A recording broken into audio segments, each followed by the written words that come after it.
Today we are performing an oxidation reaction with the help of the KMnO₄ and a milk here. So first we put some milk in this beaker, more than half. Please take this milk more than half.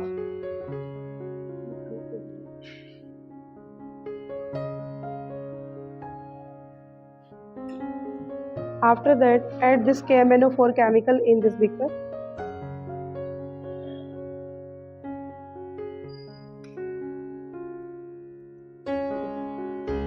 And then after that, dissolve it properly.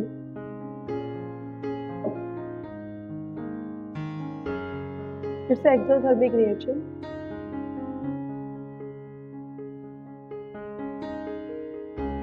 Dissolve it properly, and after some time an exothermic reaction take place. You can see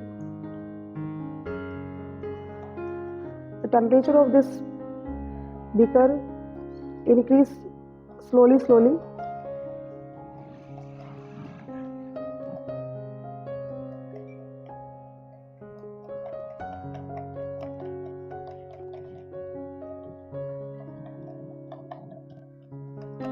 Reaction is start with the bubbling.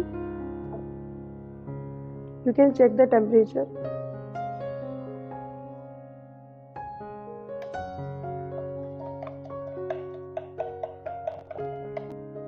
A black sludge is come out. This is a KMnO₂.